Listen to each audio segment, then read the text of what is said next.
Hi friends, ఈరోజు మీకోసం అనుకోని బంధం పార్ట్ 5. మరి కథలోకి వెళ్తే హాల్లో వాతావరణం ఒక్కసారిగా చల్లబడిపోయింది. రాత్రి వరకు ఎంతో అందంగా ఉన్న వెన్నెల ప్రపంచంలోకి కీర్తి రూపంలో ఒక కొత్త సుడిగండం వచ్చి పడింది. ఒక బయటి వ్యక్తి అయిన మాయ విమర్శిస్తే విక్రమ్ ఎదురు తిరిగి సమాధానం చెప్పాడు.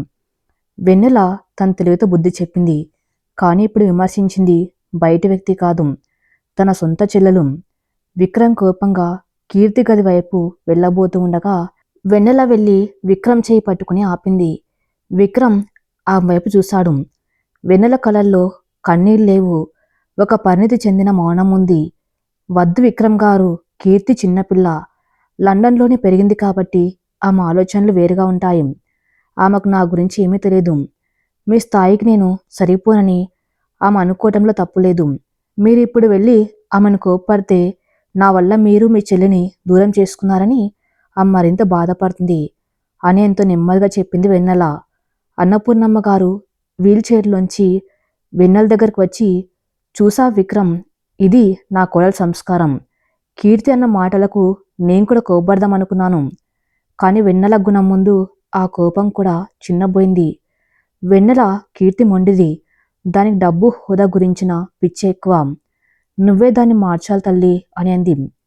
మీరు ఆందోళన పడకండి అమ్మమ్మ, కీర్తి నాకు ఆడపడచ్చు. నా సొంత చెల్లి శ్రావణ్ లాంటిది.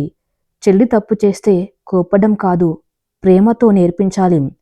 ఆ మనసు నేనే మార్చుకుంటాను అని నవ్వుతూ చెప్పి కాఫీ ట్రే తీసుకుని వంటగదిలోకి వెళ్ళిపోయింది. విక్రమ్ వెన్నెల వెళ్ళే దారివైపు ఆరాధనగా చూస్తూ నిలబడిపోయాడు. ఇంత ఓపిక, ఇంత ప్రేమ ఒక మనిషిలో ఎలా ఉంటాయో దేవుడా అనుకున్నాడు మనసులో. కొద్దిసేపటి తర్వాత కీర్తి తన గదిలో అటు ఇటు తిరుగుతూ ఫోన్లో తన ఫ్రెండ్స్తో కోపంగా మాట్లాడుతుంది. యార్, my brother life is spoiled. ఎవరో ఒక విలేజ్ గార్ల్ని తెచ్చి వాడి నెత్తి మీద పెట్టారు. నేను ఈ ఇంట్లో ఉన్నన్ని రోజులు ఆమె నా వదినగా యాక్సెప్ట్ చేయను. ఎలాగైనా అన్నయ్యకు ఆమెకు మధ్య ఉన్న డిఫరెన్స్ వాళ్లకు తెలిసేలా చేస్తాను అని చెబుతుంది. అప్పుడే గత్తలుపులు మెల్లగా తట్టిన శబ్దం వచ్చింది. కీర్తి ఫోన్ కట్ చేసి కమిన్ అని అంది. వెన్నెల చేతిలో ఒక ప్లేట్లో వేడి వేడి ఉప్మా, కాఫీ తీసుకుని నవ్వుతూ లోపలికి వచ్చింది.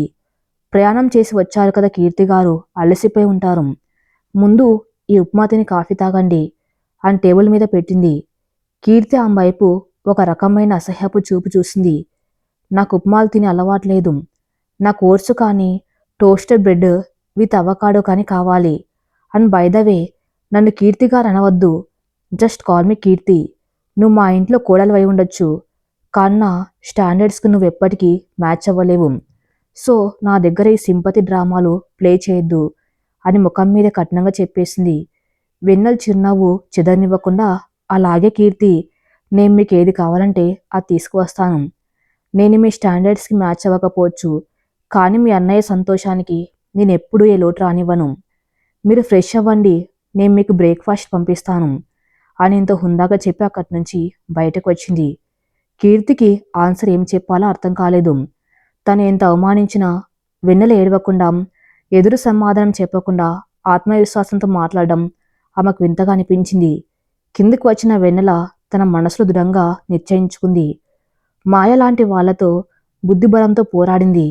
కాని కీర్తి కుటుంబ సభ్యురాలు. కీర్తితో వాదనలు పెట్టుకుంటే ఇల్లు రణరంగం అవుతుంది. ఆమెను కేవలం స్వచ్ఛమైన ప్రేమతో, ఓపికతో మాత్రమే జయించాలని వెన్నెల నిర్ణయించుకుంది. కాని కీర్తి ఊరుకునే రకం కాదు.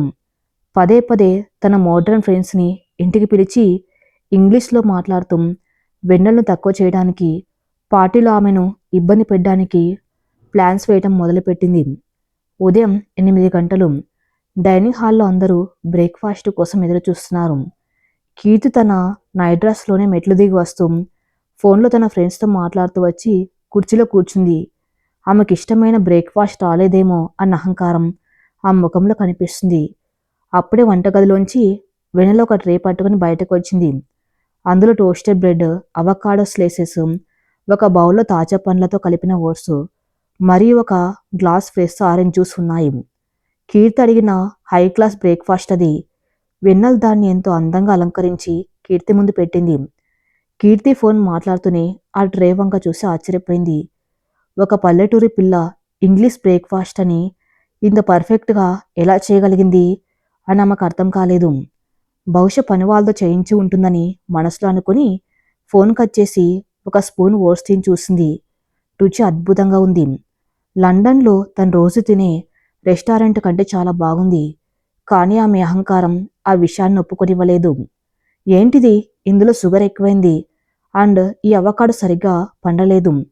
ఇవన్నీ చేయడం చేతకానప్పుడు వదిలేయాలి, కానీ ఇలా ఎందుకు పాడు చేస్తారు అనే ప్లేట్ని కాస్త ముందుకు నెట్టింది కీర్తి.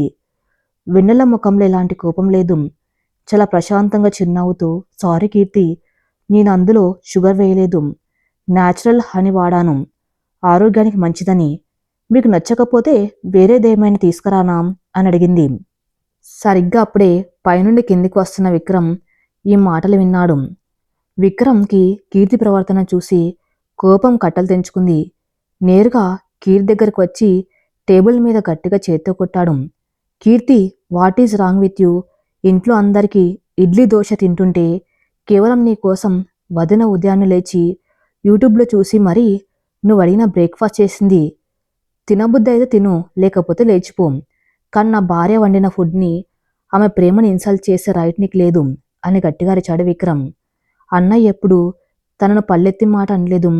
అలాంటిది ఈరోజు ఓ కొత్తగా వచ్చిన అమ్మాయి కోసం తనను ఇంత మాట అంటాడా అని కీర్తి కళ్ళల్లో నీళ్లు తిరిగాయి. కోపంగా కుర్చీలోంచి లేచి, యూ చేంజ్ అన్నా, ఈమె మాయలో పడిపోయి సొంత చెల్లెని తిడుతున్నావు. ఆ హేట్ దీస్ అని చెప్పి తన గదిలోకి పరిగెత్తుకుంటూ వెళ్ళిపోయింది. విక్రమ్ కోపంగా ఊపిరి పీల్చుకుంటూ ఉండిపోయాడు. వెన్నెల నెమ్మదిగా విక్రమ్ దగ్గరకు వచ్చి విక్రమ్ భుజం మీద చెయ్యి వేసింది. ఎందుకండి అంత కోపం? తను చిన్నపిల్ల, ఇప్పుడే కదా లండన్ నుండి వచ్చింది. మన ఫుడ్, మన కల్చర్ అలవాటు పడ్డానికి సమయం పడుతుంది. మీరు అరిస్తే ఆమె నా మీద మరింత కోపం పెంచుకుంటుంది తప్ప ప్రేమించదు కదా అని చాలా సున్నితంగా సర్ది చెప్పింది. విక్రమ్ ఆమె వైపు తిరిగి, తన చిన్నపిల్ల కాదు వెన్నెల, అహంకారి. నా చెల్లెలు అన్న ఒకే ఒక కారణంతో నేను భరిస్తున్నాను, కానీ ఒక్క మాటన్నా నేను తట్టుకోలేను అని అన్నాడు. వెన్నెల నవ్వి, మీరు నాకు అండగా ఉన్నారని తెలిసాక ఈ ప్రపంచంలో ఎవరి మాటలు నన్ను బాధ పెట్టలే విక్రమ్ గారు. మీరు ఆఫీస్కి వెళ్ళండి, కీర్తిని నేను చూసుకుంటాను అని విక్రమ్కి భరోసా ఇచ్చింది. విక్రమ్ ఆ పరిణితికి మురిసిపోతూ ఆఫీస్కి బయలుదేరాడు. మధ్యాహ్నం సమయం. కీర్తి తన గదిలో ఫోన్లో తన స్నేహితులతో మాట్లాడుతుంది. హైదరాబాద్లోని బడా బడా బిజినెస్ ఫ్యామిలీస్కి చెందిన మోడ్రన్ అమ్మాయిలు వాళ్ళంతా. హాయ్ గాయస్, ఈరోజు ఈవినింగ్ మా ఇంట్లో గెట్ టుగెదర్ పార్టీ, మీరు తప్పకుండా రావాలి. మా అన్నయ్య కొత్తగా పెళ్లి చేసుకున్న ఆ విలేజ్ వదినని మీకు పరిచయం చేస్తాను. ఆమెను చూసి మీరెంత నవ్వుకుంటారో మీకే తెలుస్తుంది. మనం ఆమెతో కాంటినెంటల్ స్నాక్స్ సర్వే చేయించుకుందాం. లెట్స్ హ్యావ్ సమ్ ఫన్ అని తన ఫ్రెండ్స్ని ఇన్వైట్ చేసింది కీర్తి. ఆమె ఉద్దేశం ఒక్కటే, తన ఫ్రెండ్స్ ముందు వెన్నెలను తక్కువ చేసి ఆమెకు ఈ ఇంటికి తన క్లాస్కి ఏమాత్రం సంబంధం లేదని ప్రూవ్ చేయటం. కిందికి వచ్చి తన తల్లి జానకితో, మామ్, సాయంత్రం నా ఫ్రెండ్స్ వస్తున్నారు, వంట వాళ్ళతో మంచి స్నాక్స్, మాక్టైల్స్ ప్రిపేర్ చేయించు అండ్ ఆ వెన్నెలను మాకు దూరంగా ఉండమను. మా ఫ్రెండ్స్ ఆమె డ్రెస్సింగ్ చూస్తే నన్ను ఎగతాళి చేస్తారు అని చెప్పింది. జానకి బాధపడుతూ, ఏంటి కీర్తి ఈ పిచ్చి మాటలు? వెన్నెల ఈ ఇంటి కోడలు, ఆమెను దాచిపెట్టమేంటి? అయినా నీకు కావాల్సినవి వెన్నెల ఎంతో బాగా చేస్తుంది అని నచ్చబోయింది. కిచెన్లోంచి ఇదంతా వింటున్న వెన్నెల బయటకు వచ్చి, అత్తయ్య, మీరు కంగారు పడకండి, కీర్తి ఫ్రెండ్స్ వస్తున్నారు కదా, వాళ్ళకు కావాల్సినవి నేనే దగ్గరుండి చేయిస్తాను. కీర్తి పరువు పోయేలా నేను ప్రవర్తించను అని నవ్వుతూ చెప్పింది. కీర్తి వెటకారంగా ఒక నవ్వు నవ్వి, చూద్దాం నీ టాలెంట్ ఏంటో అని అక్కడి నుండి వెళ్ళిపోయింది. సాయంత్రం 5 గంటలు. అన్నపూర్ణ నిలయంలోని పెద్ద లాన్లో కీర్తి ఫ్రెండ్స్ కోసం పార్టీ అరేంజ్ చేశారు. ఒక 5గురు అమ్మాయిలు వచ్చారు. వాళ్ళంతా షార్ట్ డ్రెస్సులు, జీన్స్ వేసుకుని లౌడ్గా ఇంగ్లీష్లో మాట్లాడుతూ ఎంజాయ్ చేస్తున్నారు. మ్యూజిక్ ప్లే అవుతుంది. అప్పుడే వెన్నెల ఒక పెద్ద ట్రేలో ఫ్రెంచ్ ఫ్రైస్, చీజ్ బాల్స్ మరియు రకరకాల డ్రింక్స్ తీసుకుని ఆ లాన్లోకి అడుగుపెట్టింది.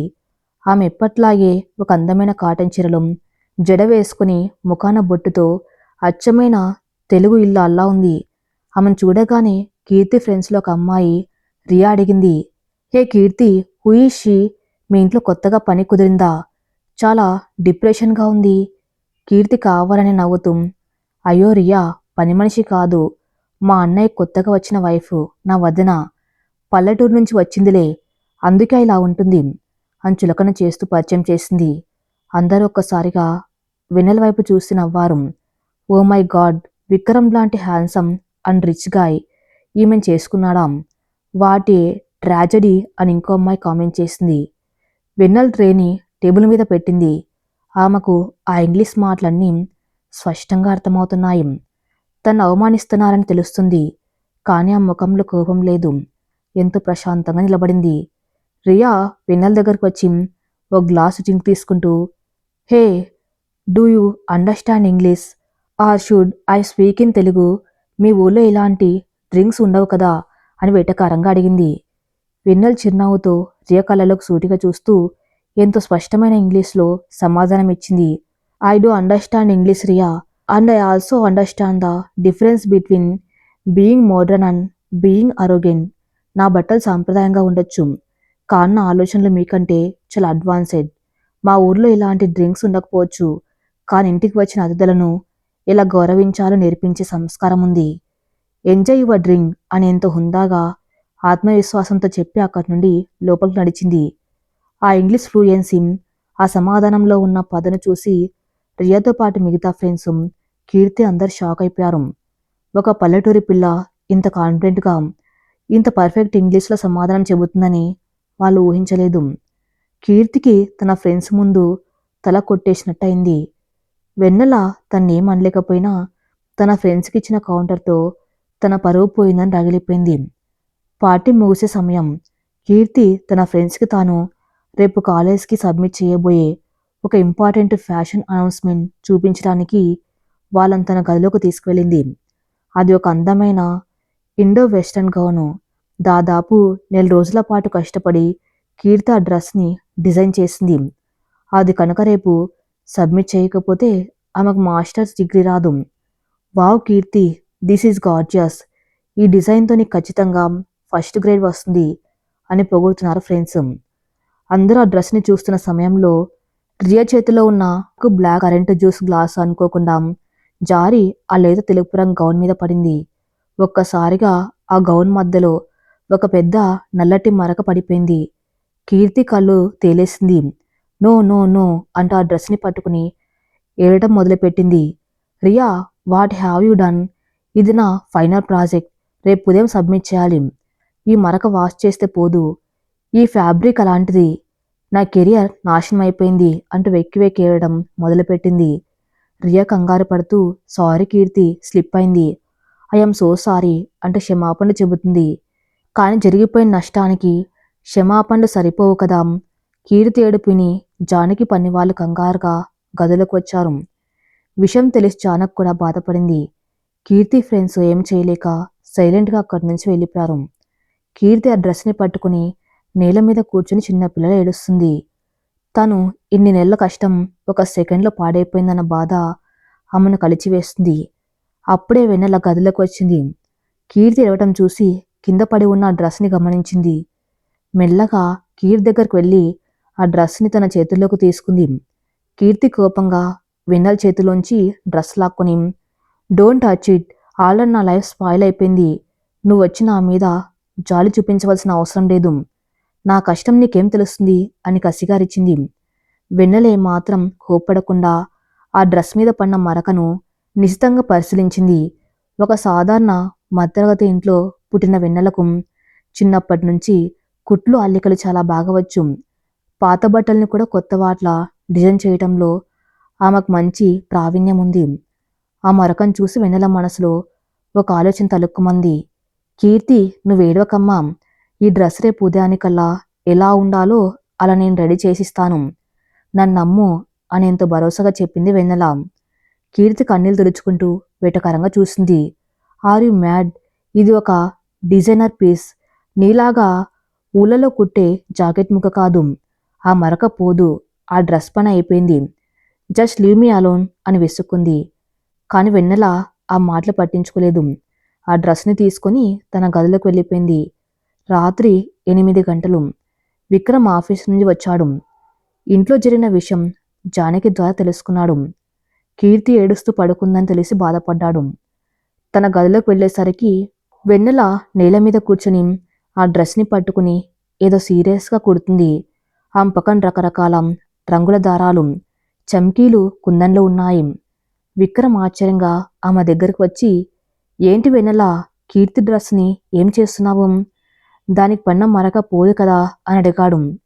వెన్నెల తలెత్తి నవ్వి, మరక పోకపోతే ఏంటండి, ఆ మరకని ఒక అందమైన డిజైన్లో మారిస్తే సరిపోతుంది కదా. మన జీవితంలో వచ్చే కష్టాల్లాగే ఈ మరకను తుడిపేయలేము, కానీ దాన్ని ఒక అవకాశంగా మార్చుకోవచ్చు. ఈ రాత్రికి నేను నిద్రపోను, మీరు వెళ్ళి ప్రశాంతంగా పడుకోండి అని చెప్పి మళ్ళీ తన పనిలో నిమగ్నమైపోయింది. విక్రమ్ ఆమెను ఆరాధనగా చూస్తూ ఉండిపోయాడు.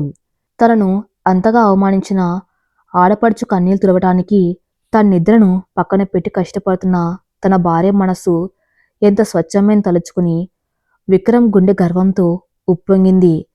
విక్రమ్ నిద్రపోకుండా పక్కనే కూర్చుని ఆమెకు సూదిలో దారం ఎక్కించడం, కుందన్లు అందించడం లాంటి చిన్న చిన్న సహాయాలు చేస్తూ మెలకువగానే ఉన్నాడు.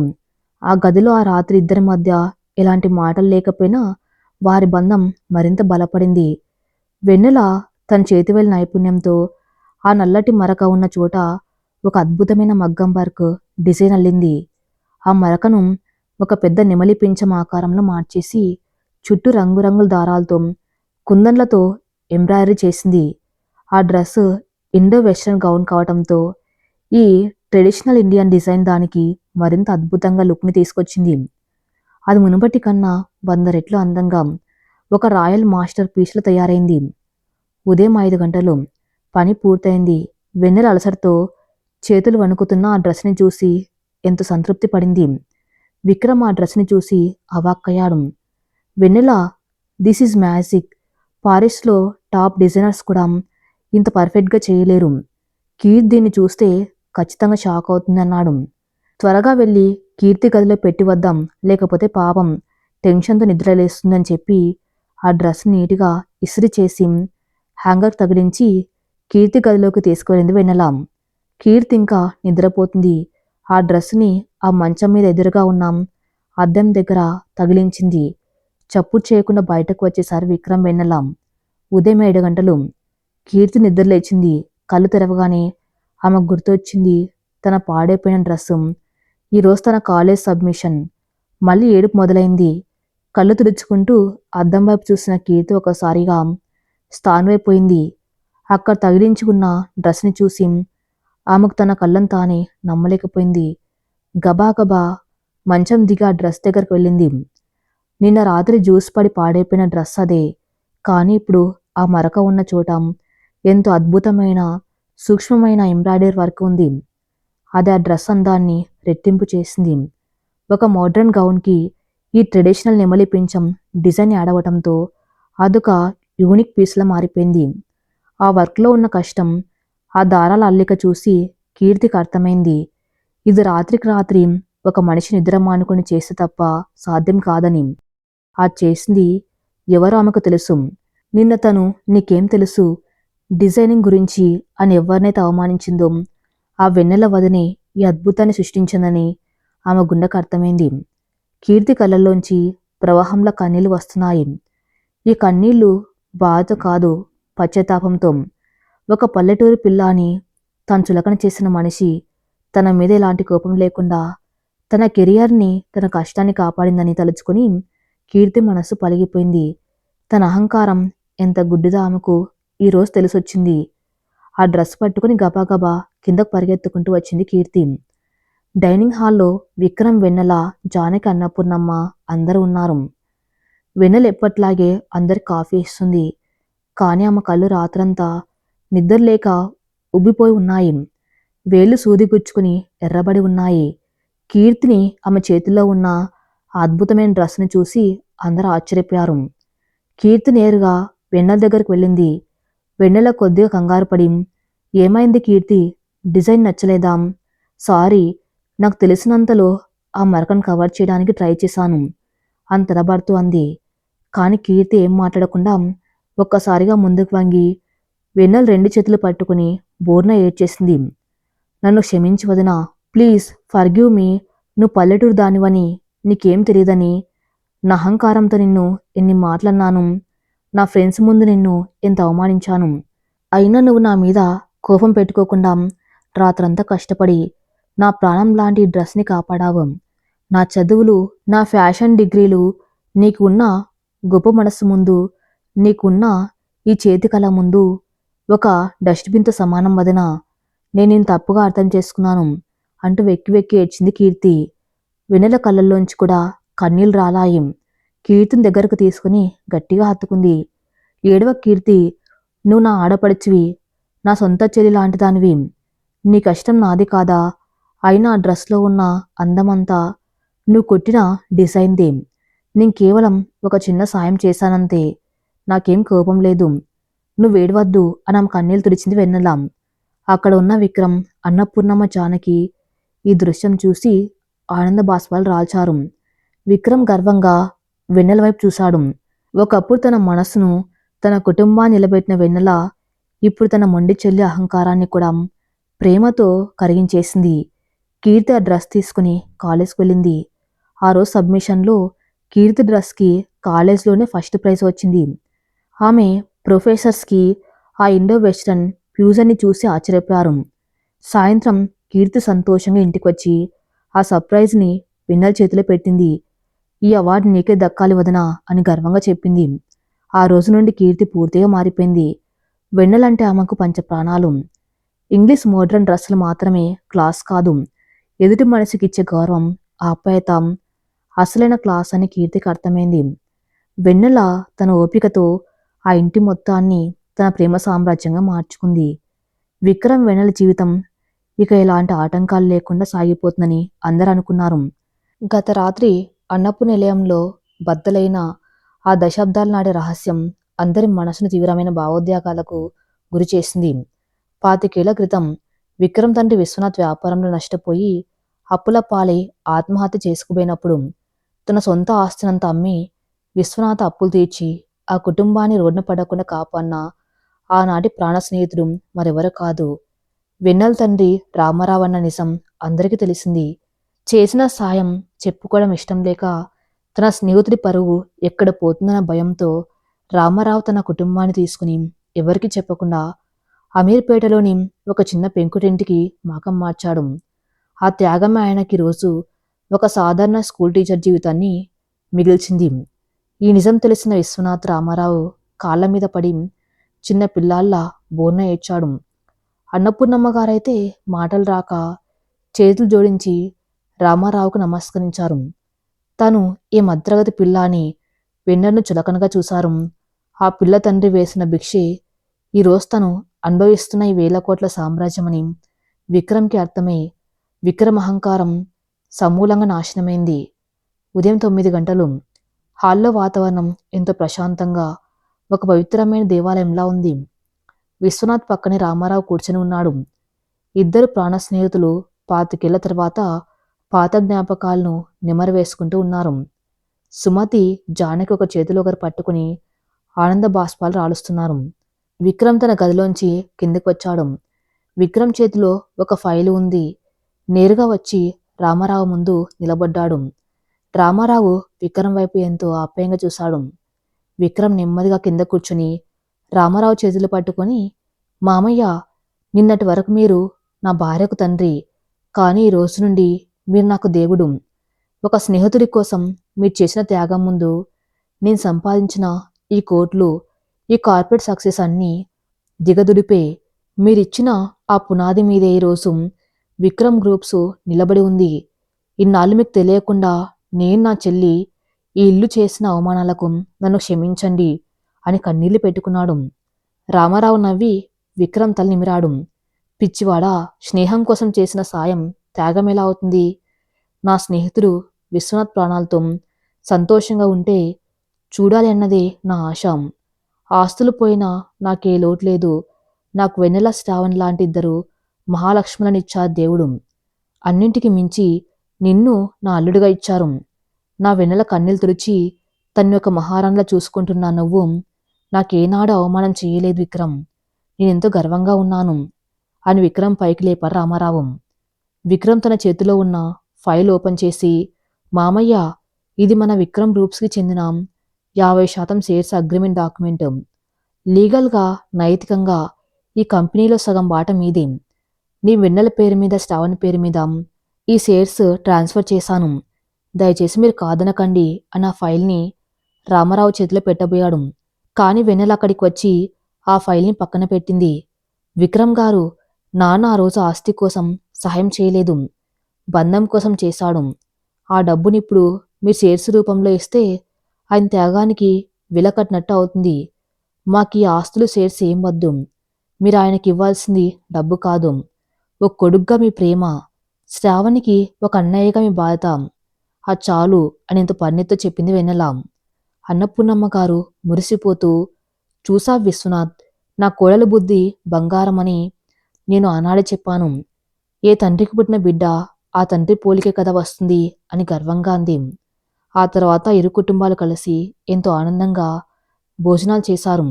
ఒకప్పుడు పేదవాళ్ళని అమీర్పేట ఇంట్లో తలదించుకున్న రామారావు దంపతులకు ఈరోజు అన్నపూర్ణ నిలయం బ్రహ్మరథం పట్టింది. ఆ సంతోషకరమైన వాతావరణంలో ఆ రోజంతా గడిచిపోయింది. రాత్రి 10 గంటలు. విక్రమ్ వెన్నెల గది. బయట వెన్నెల కాంతి కిటికీ అద్దాల గుండా గదిలోకి వస్తుంది. వెన్నెల అద్దం ముందు నిలబడి తన చెవిదిద్దులు తీసుకుంటుంది. విక్రమ్ వెనక నుండి వచ్చి ఆమె నడుము చుట్టూ తన చేతులు వేసి ఆమె భుజంపై గడ్డమానించాడు. అద్దంలో ఇద్దరి ప్రతిబింబాలు ఒకే ప్రాణంలా కనిపిస్తున్నాయి. వెన్నెల సిగ్గుతో, విక్రమ్ గారు వదలండి అని మెల్లగా అంది. విక్రమ్ ఆమెను తన వైపు తిప్పుకొని ఆమె కళ్ళల్లోకి ఎంతో గాఢంగా చూశాడు. ఎలా వదలను వెన్నెలా? ఇన్ని రోజులు నా అహంకారం కళ్ళకు పొరలు కమ్మి నా పక్కనే ఉన్న ఒక దేవతను చూడలేకపోయాను.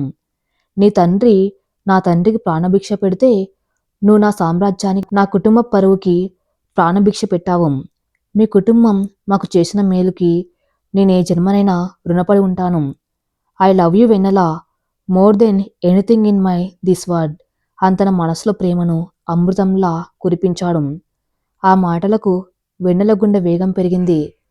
తనను తరిమి కొట్టిన ఆ గదిలోనే ఈరోజు తన భర్త తన్నింతలా ఆరాధిస్తూ ఉంటే ఆమెకెంతో ఉద్వేగంగా అనిపించింది. ప్రేమలో కృతజ్ఞతలు, అప్పులు ఉండవండి. మీరు నా చెయ్యి పట్టుకుని అందరి ముందు నా భార్య అన్న రోజుని నా జన్మ ధన్యమైంది అని విక్రమ్ ఛాతి మీద తలవాల్చింది. విక్రమ్ ఆమెను 2 చేతుల్లోకి అమాంతం ఎత్తుకున్నాడు. వెన్నెల చిన్నగా అదిరిపడి విక్రమ్ మెడ చుట్టూ చేతులు వేసింది. విక్రమ్ ఆమెను నెమ్మదిగా పూలతో అలంకరించిన మంచం మీద పడుకోబెట్టాడు. ఆ రాత్రి వారి మధ్య ఎలాంటి మాటలు లేవు. కేవలం 2 ఆత్మల కలయిక, ఒక స్వచ్ఛమైన ప్రేమ కావ్యానికి నాంది మాత్రం పలికింది. ఇన్నాళ్ళుగా వారి మధ్య ఉన్న ప్రతి అడ్డి కూడా కూలిపోయి భార్యాభర్తలుగా వారు పరిపూర్ణంగా ఒకటయ్యారు. మరుసటి రోజు ఉదయం హాల్లో కీర్తి ఒక పెద్ద హడావిడి చేస్తుంది. చేతులు ల్యాప్టాప్ పట్టుకుని జానకి, అన్నపూర్ణమ్మలకు ఏదో వివరిస్తుంది. విక్రమ్ వెన్నెల మెట్లు దిగి రావటం చూసి కీర్తి పరిగెత్తుకుంటూ వెళ్ళింది. గుడ్ మార్నింగ్ వదినా. గుడ్ మార్నింగ్ అన్నా అని ఎంతో ఉత్సాహంగా పలకరించింది. ఒకప్పుడు వెన్నెలను పనిమనిషి అన్న కీర్తి ఇప్పుడు వెన్నెల అంటే ప్రాణం ఇస్తుంది. ఏంటి కీర్తి, పొద్దునే ఇంత హడావిడి చేస్తున్నావు అని అడిగాడు విక్రమ్ నవ్వుతూ. హడావిడి కాక ఇంకేంటి అన్నా, నీకు వదినకు పెళ్లి జరిగి ఇన్నేళ్ళవుతుంది. మీ మధ్య ఎన్ని గొడవలు, ఎన్ని టెన్షన్స్. అసలు మీరు హనీమూన్కి వెళ్ళారా? పీస్ఫుల్గా ఒక రోజైనా గడిపారా? లేదు కదా. అందుకే నేను, నానమ్మ కలిసి ఒక సూపర్ ప్లాన్ వేశాం అని తన ల్యాప్టాప్ స్క్రీన్ వాళ్ళ వైపు తిప్పింది కీర్తి. అందులో కేరళలోని మున్నార్ మరియు అలెప్పి బ్యాక్ వాటర్స్కు సంబంధించిన అందమైన రీసార్ట్ ఫోటోలు ఉన్నాయి. అన్నపూర్ణమ్మ గారు చిరునవ్వుతో, అవును విక్రమ్, నేను కూడా అదే అనుకుంటున్నాను. ఇన్నాళ్ళు వ్యాపారాలు, ఈ శత్రువులు, అప్పులతో నువ్వు ఎంత ఒత్తిడికి గురయ్యావు. నా కోడలు కూడా ఈ ఇంటి బాధ్యతలతో అలసిపోయింది. మీరిద్దరు వారం రోజుల పాటు ఎవరికి అందుబాటులో లేకుండా ప్రశాంతంగా గడపాలి. ప్యాక్ యువర్ బ్యాగ్స్, సాయంత్రం ఫ్లైట్కి టికెట్స్ కూడా బుక్ చేసింది మన కీర్తి అని ఆర్డర్ వేసింది. వెన్నెల కంగారుగా, అదేంటమ్మమ్మ, సడన్గా టూర్ ఏంటి? ఇంట్లో ఇన్ని పనులు ఉన్నాయి. అయినా నాకు ఇలాంటివన్నీ అలవాట్లేదు అని తడబడింది. కీర్తి నవ్వి, వదినా, ఇంట్లో పనులు అమ్మ నేను చూసుకుంటాం. నువ్వు అన్నయ్యని తీసుకుని వెళ్ళి ఎంజాయ్ చెయ్యి. అన్ని కావలసిన డ్రెస్సెస్ అన్నీ నేను ప్యాక్ చేశాను. నో ఎక్స్క్యూజెస్ అని కరాఖండిగా చెప్పేసింది. విక్రమ్ వెన్నెల వైపు చూసి కన్నుగీటాడు. విక్రమ్ కూడా ఈ బ్రేక్ చాలా అవసరమనిపించింది. తన వెన్నెలతో ఏకాంతం గడపాలని, ఆమెకు తన ఎన్నడూ ఇవ్వని సంతోషాలనివ్వాలని విక్రమ్ మనస్ఫూర్తిగా కోరుకున్నాడు. ఆ రోజు సాయంత్రం విక్రమ్ వెన్నెల కొచ్చి ఎయిర్పోర్ట్లో దిగారు. అక్కడి నుండి ఒక ప్రైవేట్ క్యాబిన్లో మున్నార్కు ప్రయాణం మొదలైంది.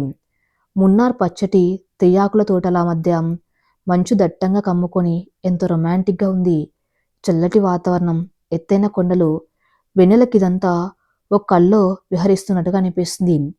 ఆమె జీవితంలో ఎప్పుడూ తన ఊరు దాటి బయటకు వెళ్ళలేదు. అలాంటి మొదటిసారి విమానం ఎక్కి ఇంత అందమైన ప్రదేశానికి తన భర్తతో కలిసి రావడం ఆమె ఆనందాన్ని రెట్టింపు చేసింది. క్యాబ్ విండోలోంచి బయటకు చూస్తున్న వెన్నెల ముఖం మీద చల్లటి గాలి పడుతుంది. విక్రమ్ తన చెయ్యి చాచి వెన్నెల చేతిని గట్టిగా పట్టుకున్నాడు.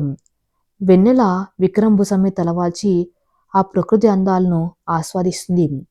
రాత్రి 8 గంటలకు వాళ్ళు మున్నార్లోని ఒక లగ్జరీ రిసార్ట్కి చేరుకున్నారు.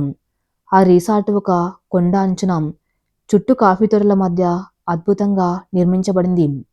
వాళ్ళ కోసం బుక్ చేసిన కాటేజ్ లోపల అచ్చం కేరళ సంప్రదాయాల శైలిలో చెక్కతో డిజైన్ చేయబడి ఉంది. కాటేజ్ లోపలికి వెళ్ళగానే వెన్నెల అలంకరణ చూసి ఆశ్చర్యపోయింది. మంచం మీద గులాబీ రేకులతో హార్ట్ షేప్ వేశారు. బాల్కాన్లో క్యాండిల్ లైట్ డిన్నర్ రెడీగా ఉంది. బయట చిరుజల్లు పడుతున్నాయి.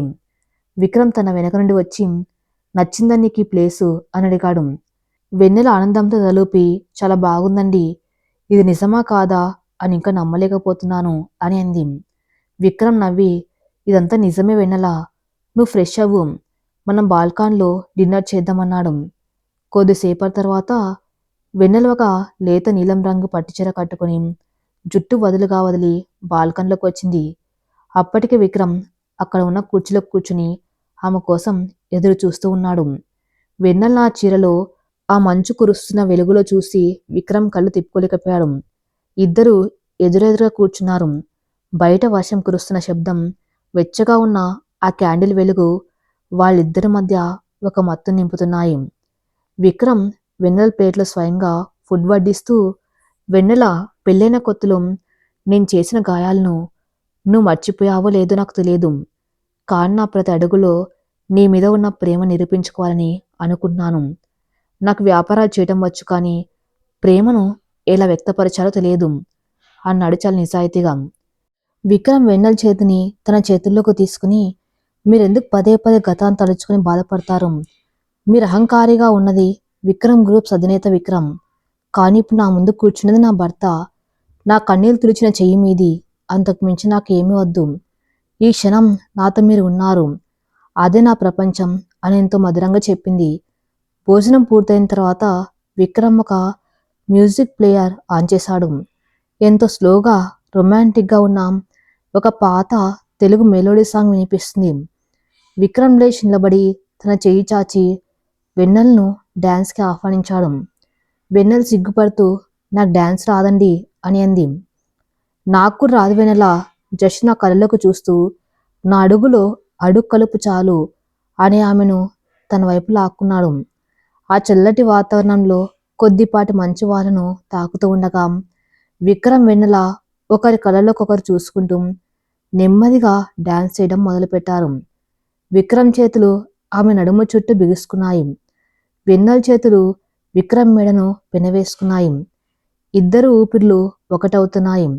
ఆ క్షణంలో వాళ్ళకు ప్రపంచంతో పనిలేదు, గతంతో పనిలేదు, కేవలం ఒకరిపై ఒకరికి ఉన్న ప్రేమ మాత్రమే అక్కడ మిగిలి ఉంది. మరుసటి రోజు ఉదయం మున్నార్ నుండి అలెప్పికి వాళ్ళ ప్రయాణం సాగింది. అక్కడ కీర్తి వాళ్ళ కోసం ఒక లగ్జరీ హౌస్ బోట్ బుక్ చేసింది. ఆ బ్యాక్ వాటర్స్లో ప్రయాణిస్తూ ఉంటే నీటి అల్ల శబ్దం, ఇరువైపులా ఉన్న కొబ్బరి చెట్లు ఎంతో ఆహ్లాదంగా ఉన్నాయి. హౌస్ బోట్ డెక్ మీద వెన్నెల నిలబడి ఆ నీటిని చూస్తుంది. కేరళ కట్టుబొట్టులో తెలుపు రంగు కసవు చీర మల్లెపూలు పెట్టుకుని ఆ మచ్చమైన మలయాళీ కుట్టిలా ఉంది. విక్రమ్ ఒక కెమెరా పట్టుకుని ఆమెకు తెలియకుండా ఆమె ఫోటోలు తీస్తున్నాడు. వెన్నెల అది గమనించిన సిగ్గుతో, ఏంటండి ఎప్పుడు కెమెరాతో నా వెంట పడుతున్నారు, చాలు తీయకండి అంటూ ముఖం దాచుకుంది. విక్రమ్ నవ్వుతూ దగ్గరకు వచ్చి, ఏం చేయను వెన్నెల, నా కళ్ళల్లో ఉన్న నీ రూపాన్ని ఈ కెమెరా బంధించలేకపోతుంది. ఎంత చూసినా తనివి తీరటం లేదు. నీ అమాయకత్వం, నీ నవ్వు నన్ను పిచ్చోని చేస్తున్నాయి అంటూ ఆమెను వెనక నుండి హత్తుకున్నాడు. హౌస్ బోట్ నడుపుతున్న వ్యక్తి వాళ్లకు ఒక ట్రెడిషనల్ కేరళ భోజనం అరటి ఆకులో వడ్డించాడు. ఇద్దరు కలిసి ఒకే ఆకులో భోజనం చేయటం, ఒకరికొకరు వడ్డించుకోవటం వాళ్ళ ప్రేమను మరింతగా పెంచింది. ఆ హౌస్ బోట్ ప్రయాణంలో వాళ్ళు ఒక చిన్న గ్రామం దగ్గర ఆగారు. అక్కడ స్థానిక పిల్లలు ఆడుకుంటున్నారు. వెన్నెల పరుగున వెళ్ళి ఆ పిల్లలతో కలిసి ఆడుకోవటం, వాళ్లకు తను తెచ్చిన చాక్లెట్స్ పంచడం చూసి విక్రమ్ ఆశ్చర్యపోయాడు. 1000 కోట్లు ఉన్న కనీసం నవ్వడానికి టైం లేని తన జీవితానికి ప్రతి చిన్న విషయంలో ఆనందాన్ని వెతుక్కునే వెన్నెల ఒక వరం లాంటిది అని విక్రమ్కి అర్థమైంది. వెన్నెల దగ్గరకు వచ్చి, విక్రమ్ గారు చూడండి, వాళ్ళు ఎంత క్యూట్గా ఉన్నారు. నా చిన్నప్పుడు నేను శ్రావణి ఇలాగే ఆడుకునేవాళ్ళం అని ఆనందంగా చెబుతుంది. విక్రమ్ ఆమెను చూస్తూ, వెన్నెల, మనం కూడా మన పిల్లల్ని ఇలాగే పెంచుదాం. ఇలాంటి అహంకారం లేకుండా నీలాంటి స్వచ్ఛమైన మనసుతో నాకు నిచ్చెన మెట్లు ఎక్కడం నేర్పిన నానమ్మకి మన ప్రేమ ప్రతిరూపంగా ఒక పాపనిద్దాం అని ఎంతో భావోద్వేగంగా అన్నాడు. ఆ మాటకు వెన్నెల ముఖం ఎర్రబడింది. ఆ సిగ్గులో ఉన్న ఆనందాన్ని విక్రమ్ ఆస్వాదిస్తూ ఉండిపోయాడు. వాళ్ళ హనీమూన్ ట్రిప్పు వాళ్ళ బంధాన్ని శారీరకంగానే కాకుండా మానసికంగా అత్యున్నత శిఖరాలకు చేర్చింది. హైదరాబాద్ శంషాబాద్ ఎయిర్పోర్ట్లో ఫ్లైట్ దిగి ఇద్దరు తమ కారులో ఇంటికి బయలుదేరారు. కారులో వాతావరణం ఎంతో ప్రశాంతంగా ఉంది. వెన్నెల విండో సీట్లో కూర్చుని బయట ప్రకృతిని చూస్తుంది. విక్రమ్ డ్రైవింగ్ చేస్తూనే పదే పదే ఆమె వైపు ఎంతో ఆరాధనగా చూస్తున్నాడు. అతని కళ్ళల్లో వెన్నెల పట్ల ఉన్న ప్రేమ దాగటం లేదు. విక్రమ్ ఒక చేత్తో స్టీరింగ్ పట్టుకుని మరో చేత్తో వెన్నెల చేతిని మృదువుగా తన చేతుల్లోకి తీసుకున్నాడు. వెన్నెల సిగ్గుపడుతూ అతని వైపు చూసింది. ఏంటి విక్రమ్ గారు అలా చూస్తున్నారు? మున్నార్లో చూసింది చాలదా అని చిలిపిగా అడిగింది వెన్నెల. విక్రమ్ చిరునవ్వుతో, ఎన్ని జన్మలెత్తి చూసినా నీ సొగసు చూడడం, నీ మనసును చదవటం నా వల్ల కాదు వెన్నెల. ఈ వారం రోజులు నా జీవితంలో ఒక అద్భుతమైన కలలా గడిచిపోయాయి. నన్ను ఇంతలా మార్చేసిన ఆ దేవుడికి, నీకు నేను ఎప్పటికీ రుణపడి ఉంటాను. ఇంటికి వెళ్ళగానే నానమ్మతో మాట్లాడి వారం రోజుల్లో ఒక మంచి ముహూర్తం చూసి సత్యనారాయణ స్వామి వ్రతం మళ్ళీ చేయిద్దాం. ఆ రోజు నేను చేసిన తప్పుకు ఇప్పుడు ఒక మంచి భర్తగా ప్రాయశ్చిత్తం చేసుకోవాలి అని ఎంతో బాధగా చెప్పాడు. ఆ మాటలకు వెన్నెల ఆనందంతో అతని భుజంపై తలవాల్చింది. వారి ప్రయాణం ఆ సంతోషపు జల్లుల మధ్య సాగి జూబ్లీహిల్స్లోని అన్నపూర్ణ నిలయం పోర్టికోకి చేరుకుంది. కారు దిగి ఇద్దరు లగేజ్ తీసుకుని లోపలికి అడుగుపెట్టారు. సాధారణంగా విక్రమ్ వెన్నెల బయట నుండి వస్తుంటే జానక్కాని కీర్తికాని గుమ్మం దగ్గరకు వచ్చి నవ్వుతూ స్వాగతం పలికేవాళ్ళం. కానీ ఈ రోజు ఇల్లంతా నిర్మానుష్యంగా ఏదో తెలియని గంభీరమైన నిశ్శబ్దంతో నిండి ఉంది. లోపల నడుచుకుంటూ వెళ్ళిన విక్రమ్ వెన్నెల అడుగులు హాల్లోకి వెళ్ళగానే ఆగిపోయాయి. అక్కడ వాతావరణం ఒక శ్మశాన వైరాగ్యాన్ని తలపిస్తుంది. అన్నపూర్ణమ్మ గారు తన వీల్చైర్లో కూర్చుని ఉన్నారు. ఆ ముఖం కోపంతో ఎర్రబడి ఉంది. శ్వాస వేగంగా తీసుకున్నారు. ఆమె పక్కన జానకి కన్నీళ్లు తుడుచుకుంటూ నిలబడి ఉంది. కీర్తి భయంగా ఒక మూల నిలబడితే విశ్వనాథ్ గారు తల పట్టుకుని సోఫాలో కూర్చొని ఉన్నారు. ఇక వీరందరికీ ఎదురుగా ఒక ఖరీదైన సూట్ వేసుకుని చేతిలో ఒక వాకింగ్ స్టిక్ పట్టుకుని కళ్ళల్లో ఒక రకమైన అహంకారంతో వ్యంగ్యమైన నవ్వుతూ ఒక వ్యక్తి దర్జాగా కాలు మీద కాలు వేసుకుని కూర్చుని ఉన్నాడు. అతని వయస్సు సుమారు 50 సంవత్సరాలు ఉంటుంది. విక్రమ్ లగేజ్ పక్కన పెట్టి కంగారుగా లోపలికి నడిచాడు. వెన్నెల కూడా భయంగా అతని వెనక అడుగులు వేసింది. నానమ్మ, ఏమైంది? ఎందుకందరు ఇలా ఉన్నారు? ఎవరితను అని కంగారుగా అడిగాడు విక్రమ్. మా తర్వాత ఏం జరగబోతుంది? వాళ్ళ నాన్నమ్మ అతను ఎవరో చెబుతుందా? ఏమవుతుందో నెక్స్ట్ పార్ట్‌లో చూద్దాం. నెక్స్ట్ పార్ట్ కోసం నా ఛానల్‌ని ఫాలో అవుతూనండి. Thank you for listening.